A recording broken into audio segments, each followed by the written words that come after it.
بسم اللہ الرحمن الرحیم۔ السلام علیکم ورحمۃ اللہ وبرکاتہ۔ سب سے پہلے ہمارے ذہن میں یہ ہونا چاہیے جو بھی فلسطین کا مسئلہ ہے اسرائیل کے ساتھ، یہ 1917 سے شروع ہوا۔ 1917 سے انہوں نے جو نا فلسطینیوں نے زمینیں بیچنی شروع کی ہیں، اور یہ پہلے جنگ عظیم کے قریب کی بات ہے، اور دوسرے جنگ عظیم کے آخر تک یہ انہوں نے جو نا تقریباً 7% بیچی ہیں۔ آج جو ہے یہودی جو اسرائیلی رہ رہے ہیں تو وہ تو 90% کے قریب تقریباً رہ رہے ہیں، 80-90 کے درمیان رہ رہے ہیں۔ تو یہ جو پورا ایک انہوں نے باقی قبضہ کیا ہے، پورا جو انہوں نے جتنا بھی ہے 7% جو انہوں نے بیچا ہے، صرف اور صرف جو حضرت عمر کے دور میں ایک پیس ٹریٹی ہوا تھا، صرف ان کو جو ہے نا آنے جانے کے لیے ایک وزٹ کرنے کے لیے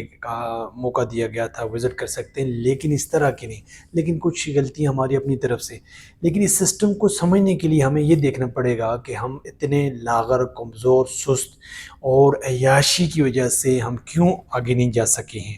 ترقی قوم وہ کرتی ہے، آگے وہ جاتی ہے جو اپنے مسائل کو سمجھتی ہے، مسائل کو حل کرنے کے لیے پورے کوشش کرتی ہے، لیکن ہم لوگ صرف اور صرف دوسرے پہ ڈیپینڈ کرتے ہیں، دوسرے لوگوں سے جو ہے نا مدد لینے کے لیے کوشش کرتے ہیں اور خوش ہوتے ہیں۔ تو سب سے پہلے بات یہ ہے کہ ہم جو نا یہاں پہ صرف ایک غزہ پٹی جو 22 لاکھ لوگ رہ رہے ہیں، اور صرف 41 کلومیٹر کے اندر وہ کتنا بڑا کیمپ ہوگا اور کس طرح کا اپن تصور کر لیں۔ تو یہ دیکھیں کہ اتنے بڑے جگہ پہ، جو اتنی چھوٹی سی جگہ پہ اتنا بڑی لوگ رہ رہے ہیں، جہاں سے رفح سے، جہاں اسرائیل سے پانی بھی آ رہا ہے، جہاں سے بجلی بھی آ رہی ہے، خوراک بھی آ رہی ہے، دوائیاں بھی آ رہی ہیں، اور سارا کچھ چیک ہو کے آ رہا ہے۔ کوئی چیز اس طرح کی سمٹ نہیں آ سکتا، کوئی اس طرح کی جو ہے نا سریا نہیں آ سکتا۔ تو آپ تصور کر لیں کہ کس طرح کی ہوگی۔ غزہ کو اگر آپ دیکھیں گی تو 2-3 طرف سے، ایک طرف ایجپٹ ہے، ایک مصر ہے، دوسری طرف اسرائیل، اور تیسری طرف سی ہے، سمندر ہے۔ تو آپ اس کے اندر جو لوگ رہ رہے ہیں ان کی کیا کیفیت ہو سکتی ہے، انہوں نے کیسے اپنے آپ کو سروائیو کرنا ہے۔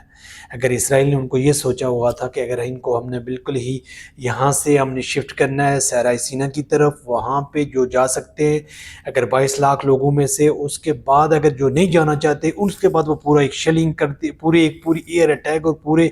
بارود سے پورے زمین کو اگل دے، اور اس کے بعد وہ سچنگ کے تحت حماس تک پہنچے، اور پورا جو ہے نا جتنے بھی ان کے ساتھ ان کی پوزیشن جو بنی ہوئی ہے ان کو کیسے ختم کر سکے۔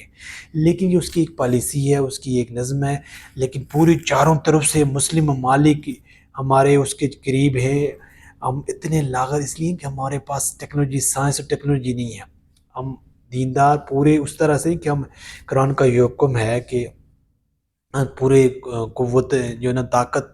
حاصل کریں، اس طاقت میں جو ہے نا تیار، دشمن کے خوف اور رہبت کے لیے جو ہے نا پوری طاقت حاصل کریں، لیکن اس کے لیے ہم نہیں سمجھ رہے ہیں، ہم نے سمجھا ہوا نہیں ہے، اور صرف اور اپنے وقت کو ہم ضائع کر رہے ہیں، وقت کو جو ہے نا گزار رہے ہیں۔ تو بنیادی بات یہ ہے کہ ہم کس طریقے سے جو ہے نا اس سسٹم میں آ سکتے ہیں، اور نئی ٹیکنالوجی، جدید دشمن کے مقابلے میں جو ہم تیار کر سکتے ہیں۔ یہ سائنس اور ٹیکنالوجی کا جو میدان ہے، اس میں ہم کیسے جو ہے نا آگے بڑھ سکتے ہیں۔ قرآن و سنت کو سمجھیں، دین کو سمجھیں، اللہ کی رضا کے لیے کام کریں، لیکن پورے اس سسٹم کو ساتھ لے کر چلیں تاکہ ہم اپنے سسٹم کو سمجھ سکیں، اور مسلم امہ کو ایک منشور جو قرآن و سنت کی شکل میں موجود ہے، صحابہ کرام رضی اللہ اجمعین کی شکل میں، ان کی زندگیوں کو ہم جو نبی صلی اللہ علیہ وسلم کی تربیت یافتہ تھے، تو وہ ان کی ہمیں سامنے موجود ہے۔ لیکن اس کے لیے ہمیں یہ کرنا ہے کہ ہم نے پریکٹس کرنا ہے اس کو، یہ زمین اللہ کی اور اس میں نظام اللہ کا ہوگا، یہ چیز دیکھنی ہے، اور اس کو ہم سمجھنے کی کوشش کریں۔ لیکن ایک بندہ اگر اپنے صرف اس پورے سسٹم کو، نظام کو سمجھ کے پوری زندگی گزارتا ہے تو وہ آگے جا سکتا ہے، لیکن مقابلہ کرنا ہے اسرائیل سے تو پھر ہمیں آگے بڑھنا ہوگا۔ لیکن اس میں بھی یہودی سارے اس کا ساتھ نہیں دے رہے، سارے یہودی اس طرح نہیں ہوں گے، اور اس میں سے کچھ لیبرل ہیں 45%، جتنی بھی تھوڑے لوگ ہیں جو ان کے ساتھ ہیں۔ تو اس کا مطلب یہ ہے کہ سب لوگ اس طرح لڑنے جھگڑنے اور اس طرح کی طرف نہیں آ رہے، اور اس مختلف ملکوں میں بھی آپ نے یہودیوں کو دیکھا ہے کہ وہ کرنے ہیں۔ جو معصوم اور جو لوگ اسلام کی جو اسلام کو ہمارا پناہ دیتا ہے، اور ہر معصوم جان کو، جو بھی کسی بھی کرسچن ہے، بدھسٹ ہے، ہندو ہے،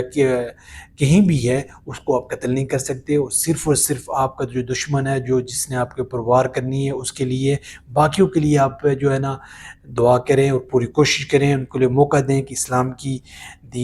سمجھ سکیں، کراس چیک کریں اور اسلام کی طرف آئیں۔ یہ اللہ تعالیٰ آپ پہ رحم کرے، اللہ تعالیٰ کی توفیق سے ممکن ہو سکتا ہے، ہم اپنی پوری کوشش سے کر سکتے ہیں۔ وما توفیقی الا باللہ۔